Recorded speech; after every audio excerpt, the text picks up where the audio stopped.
Ani, the responsible homegirl, and today we are wrapping up our series. Part 1, Part 2, Part 3 have all been great videos filled with great money lessons. So if this is your first time clicking on this video for whatever reason, make sure you go back to the playlist that I created called From Surviving to Thriving. It's an entire series that teaches you 21 money lessons to help you master your money. These are all foundational things, and today we're going to close it out with our last, I want to say it's five money lessons. We're going to do 16 through 21. And yeah, rock with your girl. And if this video is helpful for you, make sure you share it with a homegirl or homeboy at the end. So let's hop into money lesson number 16, which is build your credit. When we think about building credit, it's just so much noise around building credit when it is actually so simple. Building credit is all about building trust. If you loan somebody some money, let's just say $100, and they tell you, okay, you gave me this $100, I'm going to give it back to you in 2 weeks. Your expectation is that they are going to pay you back in 2 weeks. They're going to give you back your $100. That is no different from the financial institutions, the credit card companies, your car payment, like whoever you are borrowing from. The expectation is, I gave you this money and you're going to pay it back, period. That's all credit is. It is about building trust. I can remember when I was probably like either a sophomore or junior in college. And I was like, I really need a car. But the problem was I could not get a car by myself because I had no credit established. And when you don't have any credit established, it's just like having poor credit because nobody is there to vouch for you. Nobody can say, okay, I know that Key is responsible with her finances. If you give her some money, she's going to pay it back. So when you think about credit, I want you to always think about building trust. And there are two main types of credit. So you have your revolving credit and then your installment credit. So revolving credit, I remember it because it is like a revolving door. So if you have ever been through a revolving door, you know the door is always in motion. As you are walking, the door is always spinning.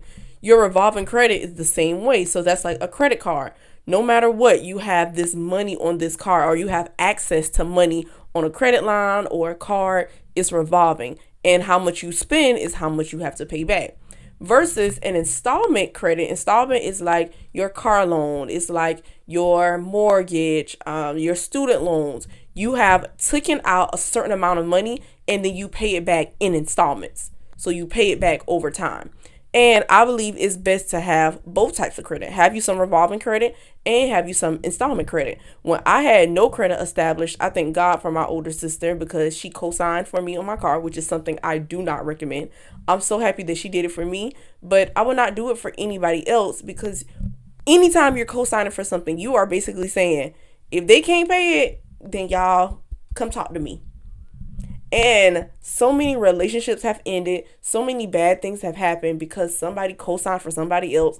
And the person that they co-signed for like fell into hard times or weren't financially responsible.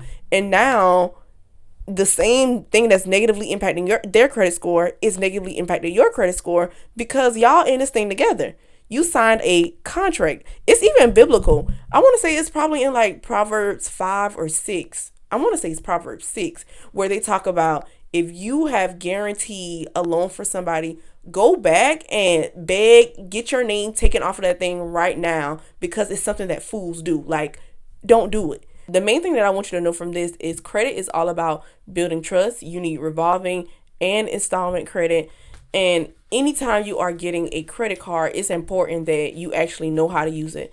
So many financial institutions are quick to give you a credit card without credit education. And I'm not going to say they don't give you credit education, but it's not plastered in your face. And granted, I mean, they have a responsibility to give you access to the information, but it's not like they're going to push it down your throat because the way that they make money is off of your lack of financial education. So when you swipe that credit card and you don't pay off the balance in full and now you're getting charged interest, the credit card companies are eating off of that. They are making money off of that. So it is your responsibility to understand how credit works, period. So when it comes down to using a credit card, I always encourage people to keep your utilization under 30% because when you look at what is made up of your credit, because that is All of those things encompass your credit score, and it's no perfect measurement, it's no perfect calculation. But when you think about it, and you think about building trust and why budgeting is so important, all of this stuff works together. So your credit score is made up of 5 different things. The first thing is your payment history. How likely is it for you to actually pay back the money that you borrow? And that's the biggest chunk of your credit score. I want to say it's like 35%. The next one is your utilization. So when we talk about how to use a credit card, you want to keep your utilization underneath 30%. And they're not just looking at your credit cards, but they're looking at how much you owe, period. So you have, let's just say, $5,000 worth of credit card debt. You owe $10,000 on your car. You got $15,000 worth of student loans. They're looking at the total amounts owed. So that's utilization. Next is, so payment history, utilization, credit history. So how long have you been building credit? For the people who are like just now building their credit and you're new to this, it's going to take you a little bit of time. I remember in like my first 2 years, I'm like, dang, I feel like my credit score is reaching a ceiling. But you will get kind of like dang negatively in that area just because, again, they can't really vouch for you. So it takes some time. Next is new credit. So when you are trying to like get something new and it has that hard inquiry that impacts your credit score. So I remember somebody telling me if a company does a soft pull, which is like the last 4 of your social security number to see if you qualify for something, then that doesn't negatively impact your credit score, versus if they do a hard pull, that's you giving your whole social security number to somebody and they check your credit score, then that does impact your credit. I'm not 100% sure how true that is. That's something that I'll actually have to research, but it is something that has been taught about a lot. So just keep that in mind. Soft pull will be the last 4 of your social. Hard pull is like the whole thing that will impact your credit score. And then the last thing that they look at is the types of credit. So what kind of credit do you have? Do you have a mix of revolving credit and installment credit? Do you just have installment? Do you just have revolving? Like, they're looking at all of that stuff, and that's how they determine your credit score. Now, like I said, it's no perfect calculation, and I've spoke with so many different credit experts. I've read so many different things. Nobody can tell you verbatim how they calculate your credit score because it's so many different factors that go into it, but they do kind of give you a range of, okay, these are the 5 things that make up your credit score. 35% of payment history, 30% of utilization. I want to say it's like 15% of credit history, how long you have your credit, and then I think the last 2 are like maybe 10% or 10 and 5 or something like that. You have to do the math to make sure it adds up to 100%. But the biggest thing is that payment history and that utilization. So when it comes to actually how to use a credit card, you want to treat your credit card as if you only got 30% of that money. So say for instance, I have a credit card and the limit is $1,000. When I say a credit limit, that is how much money I actually have access to. So this is not free money. Any money that you spend on that credit card, you have to pay it back. So if I have $1,000 on this credit card, I want to treat it as if I only have $300. So I know you're probably like, Key, how you get that number? 1,000 times 30% is 300, period. So same thing if I have access to a $10,000 credit card. I have $10,000, but I want to treat it as if I only have $3,000. 10,000 times 30%, $3,000, period. The bill is due, pay it off in full. Pay it off in full every single month. You should not be swiping your credit card for cash you don't have. Now, in another video, I'll begin to talk about like how you can use points and, do all of this different stuff with credit cards, because credit cards are a bit more beneficial to use than debit cards, but it takes extreme discipline. The goal is to have at least a 740 credit score. When you have a 740 credit score, it's just like having an 850 credit score, because financial institutions, people who are giving out loans, they look at our credit scores in categories. So poor, average, good, great, excellent, whatever. So you always want to let the goal be at least a 740 and then just climb the ranks from there. So now moving along to money lesson number 17, which is use your credit card responsibly. And it's crazy because I feel like I just talked about using credit cards in this last money lesson, but the same thing applies. Credit cards, I believe, hurt people more than they help them. And not because credit cards are bad, because credit cards are not bad.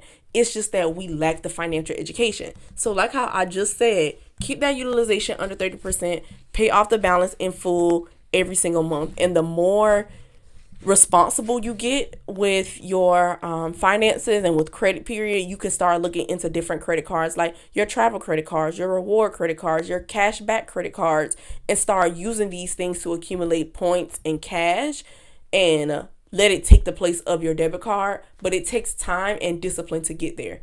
Hear me very clearly. If you struggle with your finances, right now is not the time to figure out, oh, how can I get this credit card to do XYZ? No, start small, build up that discipline, build good financial habits, and then later on you can start looking into different credit cards and how it can benefit you beyond just building your credit. All right, money lesson number 18. Don't work for money, work to learn. And I'm going to actually read this chapter verbatim because it's one of my favorite chapters. It's inspired by chapter 6 of Rich Dad Poor Dad, called Don't Work for Money, Work to Learn. And I always talk about Rich Dad Poor Dad because it is the personal finance book that changed everything for me. Like, it shifted my mindset from just the average way of viewing money to, no, there is more out there. And in the voice of Kendrick Lamar, I deserve it all. And the way that you get it is by, one, thinking differently, and then backing up that thought with action. So in chapter 6 of the book, I take out a few different highlights that really stood out to me, and I'm going to read them to you. So the first highlight: I recommend young people seek work for what they will learn more than what they will earn. Look down the road at what skills they want to acquire before choosing a specific profession and before getting trapped in the rat race. This is really profound because I remember in high school, the only reason why I said I wanted to go to college to become a dentist is because of the money that they made. I remember Googling jobs that earn 6 figures because I always knew, like, I want to make a lot of money. And at that time, I thought 6 figures was like, oh, the most money in the world. And I've never made 6 figures, but just by me being exposed to different entrepreneurs and different business people talking about how they've made 6 figures in a month, I'm like, okay, if they can do it, it's like there's no difference between me and them but time and experience and probably a little bit of knowledge and skill. Eventually I'll get there. So when you get exposed to different things, when you acquire these skills, when you are doing what you're actually passionate about, I don't believe that there's a limit to what you can earn, period. Don't be so hooked on the dollar amount or what you're making, because you really want to invest in what's going on internally. When they say younger years, I'ma just associate that to 20s. It's cool to, make a bag, but at the end of the day, what are you putting inside of you that nobody can take away from you? What skills can you acquire right now that can multiply years and years and years from now that you can continue to grow and build up on? The next highlight says, when I speak to adults who want to earn more money, I always recommend the same thing. I suggest taking a long view of their life. Play the long game. Instead of simply working for money and security, which I admit are important, I suggest they take a second job that will teach them a skill. And I believe that word, that S word, security, playing it safe and just wanting to be so secure, I believe that is what stops us from reaching levels of greatness and really just tapping into different things that we probably could have never imagined because we're too afraid to take risks. One of my favorite quotes that I live by is, take the risk and enjoy the ride. And it can be a little bit scary to take a risk. I can remember when I was afraid to take the risk of getting an overseas manufacturer to produce my budgeting planners. But when I sat down and thought about the reward financially and on my time, I'm like, Key, just go for it. Like, you have tried hand making planners before. You hated it. You did not like it. And you know that first time of you launching it, you got positive feedback. So just imagine if you could get more at a better quality and you could save time, you could save money.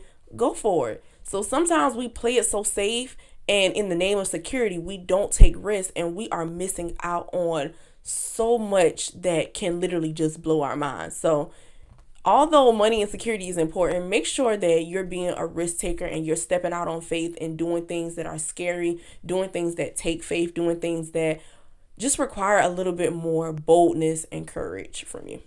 The world is filled with talented poor people. That's crazy. All too often, they're poor, struggle financially, or earn less than they are capable of, not because of what they know, but because of what they don't know. One thing I always say is invest in your self-education. And we're going to talk more about that later on. But you are the best investment that you can ever make. People are always asking, Key, how do I invest? How do I invest? Invest in your learning before anything. Before putting your dimes, your quarters, your dollars in anything, invest in your self-education. The last thing you want to do is be a dumb investor. And I'm not saying you got to know everything about what you're investing in, but you do have to know something. So read a book, listen to a podcast, watch a YouTube video, really consume what it is that you're interested in. Be a lifelong learner. The next highlight: we all must learn to be good teachers as well as good students. To be truly rich, we must be able to give as well as receive. So I close out this chapter with saying these highlights don't do the chapter justice, but it is a principle I've applied to my life since reading it as a senior in college. I know a little about a lot because I stretch myself and actively look for learning opportunities. Keyword, actively. Don't be motivated by money alone. Think long term, build skills, and watch how it all comes together in the future. And that is something I live by. It is so important to not think that you have arrived at a certain place and you can't learn anything anymore. Nobody can't tell you anything, or you feel like you know it all. No, always be looking for a way to learn and to grow. So now chapter number 19, or money lesson number 19, don't be wasteful, featuring my mama. So this was a chapter inspired by a conversation that I had with my mom. Anybody that knows me, they always say like, girl, you are so wise, or you're well beyond your years. And it's because I really believe you do not have to touch the stove to know what's hot.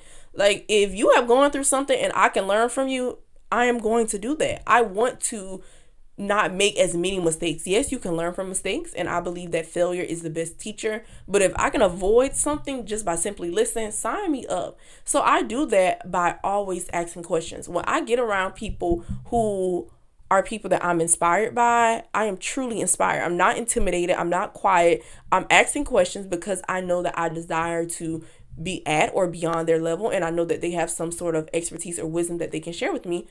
So I'm gonna ask. So one day me and my mom was just talking, and I'm like, Mom, what money advice would you give to your 25-year-old self? And this is what she said. Save as much as you can and spend as little as you can. Give yourself a budget, because I promise you that when you spend recklessly, you will regret it later on. There's so much you can do later on if you have the capital to do it. So I would say save and pay your bills, because your finances will put you where you need to be. Don't be wasteful. I wish I had the knowledge I have now earlier, because I can look back and see the mistakes I made.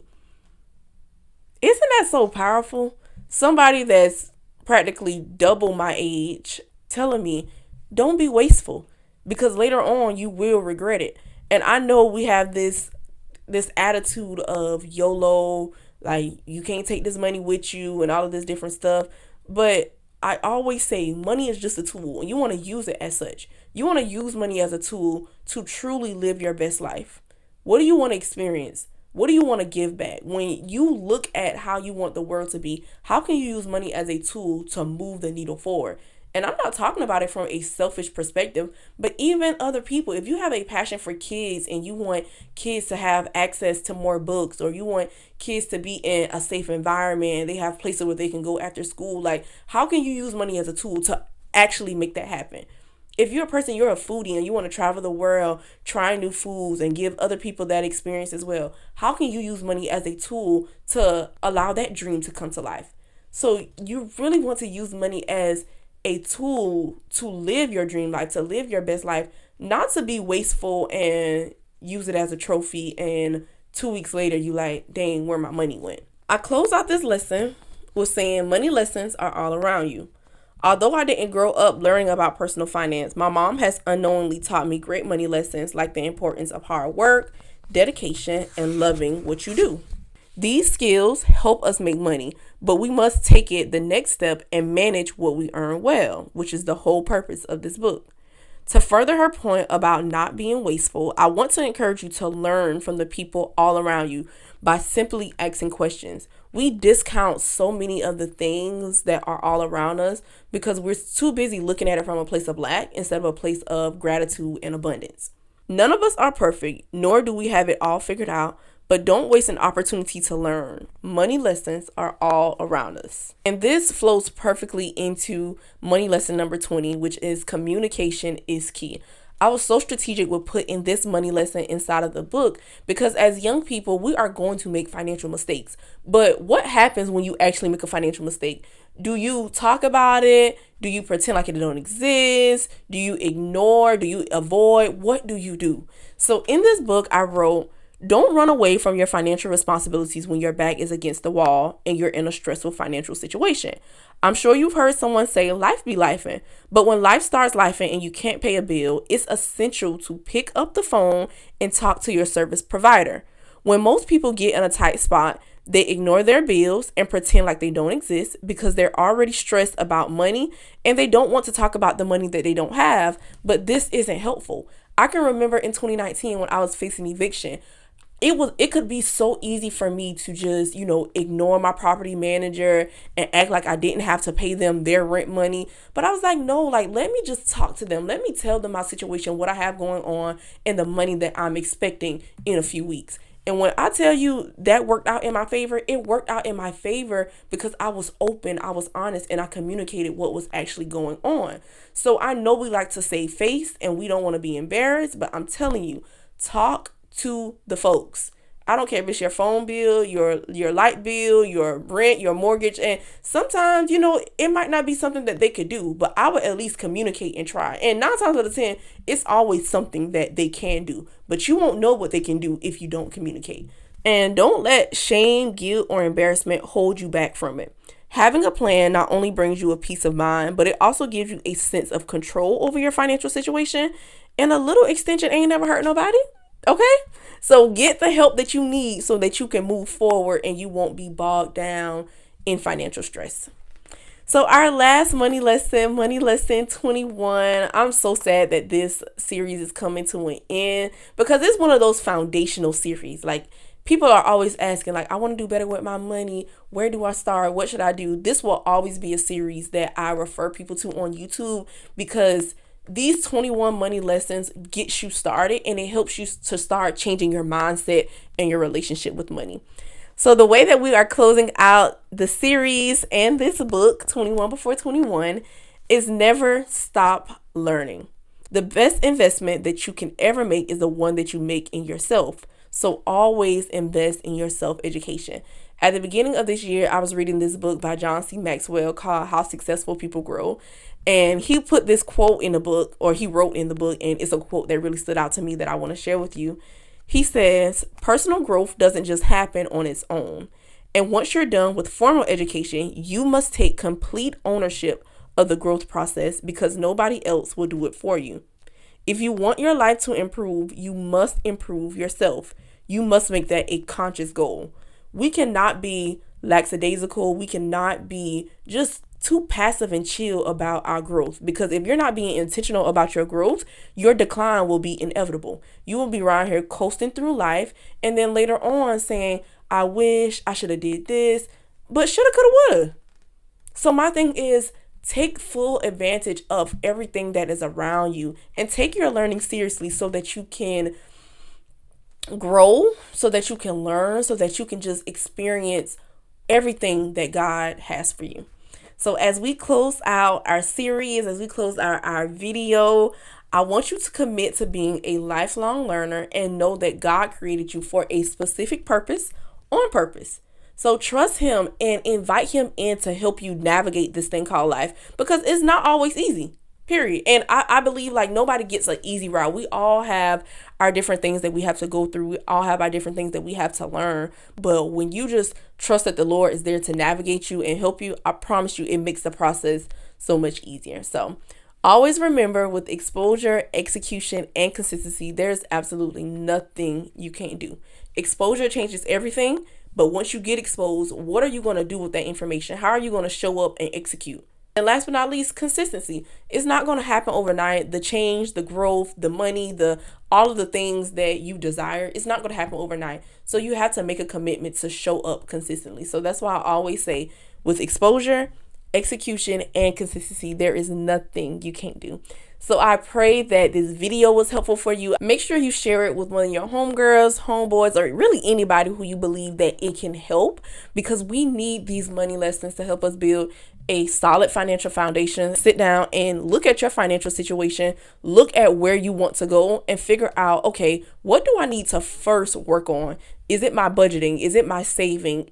Do I need to start investing? What do I need to start learning? Do I need to start reading? Like, whatever it is, I want you to commit to taking some action. So remember, with exposure, execution, and consistency, there is nothing you can't do, and I will see you in the next video.